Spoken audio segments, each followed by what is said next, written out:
दोस्तों बचपन से आपने पार्ले जी बिस्कुट तो बहुत खाए होंगे और ना जाने कितनी बार पार्ले जी बिस्कुट ने आपकी चाय में सुसाइड किया होगा। दोस्तों पार्ले जी के बिस्कुट केवल बच्चों को ही नहीं बल्कि बच्चों बड़ों और यहाँ तक कि ओल्ड लोगों को भी पसंद आते हैं। लेकिन आज के दौर में मार्केट में कई तरह की वैरायटी आ गई है, चॉकलेट, नमकीन और स्ट्रॉबेरी वाले बिस्कुट, और आज के बच्चों को ज़्यादातर यही वैरायटी पसंद आती है। लेकिन पार्ले जी बिस्कुट की बात ही अलग है और इसके टेस्ट की बात करें तो इसकी एक बाइट चाय के साथ मन को लुभा देती है। लेकिन आज भी इसकी पैकिंग में एक चीज़ कॉमन है और वो नहीं बदली, वो है पार्ले जी वाली लड़की। और बहुत से लोग अनजान है कि आखिर ये लड़की है कौन, और ये हम वीडियो में ज़रूर बताएंगे। और ये भी बताएंगे आखिर पार्ले कंपनी की शुरुआत कैसे हुई। तो वीडियो एंड तक देखिएगा और अभी तक सब्सक्राइब नहीं किया तो सब्सक्राइब करो, कौन सा पैसे लग रहे हैं, जल्दी करो और सब्सक्राइब वाले घंटे को बजाओ। साल 1929 की बात है। सिल्क व्यापारी मोहनलाल दयाल ने मुंबई के विले पार्ले इलाके में एक पुरानी बंद पड़ी फैक्ट्री खरीदी। इसे उन्होंने एक कन्फेक्शनरी बनाने के लिए तैयार किया।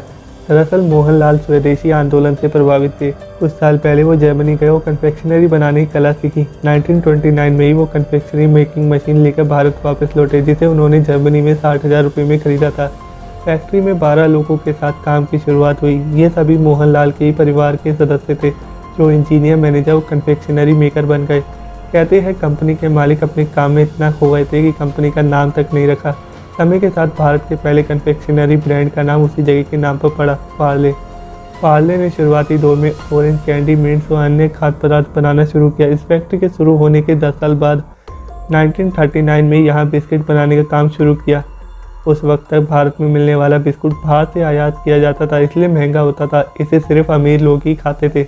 पार्ले ने अपने बिस्कुट को आम जनता के लिए सस्ती कीमत पर लॉन्च किया। भारत में बना भारत की जनता के लिए हर भारतीय को उपलब्ध बिस्कुट जल्दी आम जनता में लोकप्रिय हुआ। दूसरे विश्व युद्ध के दौरान ब्रिटिश इंडियन आर्मी में भी पार्ले बिस्कुट की भारी डिमांड थी। साल 1939 में इन्होंने परिवार के इस बिजनेस को ऑफिशियल नाम दिया। पार्ले प्रोडक्ट प्राइवेट लिमिटेड के नाम से बड़े पैमाने पर बिस्किट बनाए जाने लगा। सस्ते दाम और अच्छी क्वालिटी की वजह से ये कंपनी बहुत ही जल्द लोगों के बीच लोकप्रिय हो गई। उस समय पार्ले बिस्कुट का नाम पार्ले ग्लूको था। 1947 में भारत को आज़ादी मिलने के बाद अचानक देश में गेहूं की कमी हो गई। पार्ले को अपने ग्लूको बिस्कुट का उत्पादन रोकना पड़ा, क्योंकि गेहूं इसका मुख्य स्रोत था। इस संकट से उबरने के लिए पार्ले ने जौ से बने बिस्कुट बनाने शुरू कर दिए। जौ से बने बिस्कुट को जब तक जारी रखा जब तक कि गेहूं की सप्लाई नॉर्मल ना हो जाए। 1960 के दशक तक कई अन्य ब्रांड ने भी ग्लूकोज बिस्कुट लॉन्च कर दिए। इससे कंज्यूमर में कन्फ्यूजन होने लगा और इसका असर पार्ले बिस्कुट की बिक्री पर पड़ने लगा। कंपनी ने नई पैकेजिंग बनाने का फैसला किया। पार्ले पीले वैक्स पेपर में लपेट कर आने लगा। इसके ऊपर लाल रंग के पार्ले ब्रांडिंग के साथ एक छोटी लड़की की तस्वीर होती थी, और ये लड़की रियल नहीं है बल्कि एक फिक्शन है। इस नई ब्रांडिंग ने बच्चों और उनकी माताओं को भले आकर्षित किया हो, लेकिन अन्य ग्लूकोज बिस्कुट से पार्ले कैसे अलग दिखे। साल 1982 में पार्ले ग्लूको को पार्ले जी के रूप में रीपैकेजिंग किया गया। इसमें जी का मतलब था ग्लूकोज। इसके बाद कंपनी ने कई विज्ञापन किए, जिसमें से सबसे अहम भूमिका निभाई शक्तिमान ने। उस समय शक्तिमान की वजह से बच्चों में पार्ले जी के विज्ञापन काफ़ी लोकप्रिय हो गए। इसके बाद जी माने जीनियस, हिंदुस्तान की ताकत, रोको मत टोको मत जैसी टैगलाइन ने पार्ले जी को हमेशा चर्चा में बनाए रखा। बात करें पार्ले जी की मार्केटिंग के बारे में, पार्ले ने अपनी मेन प्रोडक्ट को लो प्रॉफिट मार्जिन नहीं रखा, यानी बड़े स्केल पर उत्पादन किया और बेहद कम मुनाफा कमाया। इससे लोगों को ये बाजार में उनकी अपेक्षा से भी सस्ता मिला। पार्ले जी बिस्कुट ने जनता की सोच को समझते हुए कीमत बढ़ाने पर ज़्यादा जोर नहीं दिया, बल्कि अपना मुनाफा बचाए रखने के लिए पैकेट का वजन घटा दिया।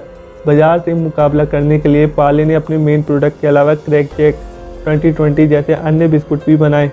मैंगो बाइट, पार्ले मेलोडी जैसी कैंडी बाजार में उतारी।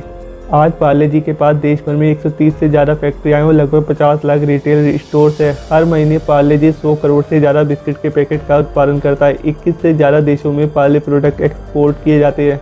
पार्ले जी बिस्कुट का स्वाद आज भी लोगों की जुबान पर बरकरार है। भारत में ये सिर्फ एक बिस्कुट का ब्रांड ही नहीं है, बल्कि इसके साथ लोगों की भावनाएं भी जुड़ी हुई है। जब भी पार्ले जी बिस्कुट का जिक्र होता है, हम अपने बचपन में लौट जाते हैं। समय के साथ पार्ले जी बिस्कुट में कई बदलाव हुए, लेकिन इसका स्वाद नहीं बदला। बता दें कि पहले वाले बिस्कुट पर गाय और ग्वालन युक्ति बनी हुई थी। इसके पीछे संदेश था कि बिस्कुट में दूध पीने जैसी ही एनर्जी मिलती है। पार्ले जी नाम रखने पर गाय और ग्वालन युक्ति को हटा दिया गया, उसकी जगह एक बच्ची को लगा दिया गया। आशा करता हूँ आपको इस वीडियो से बहुत कुछ सीखने को मिला होगा। अगर वीडियो पसंद आई हो तो लाइक और शेयर जरूर करें। मिलते हैं नेक्स्ट वीडियो में एक नई वीडियो के साथ।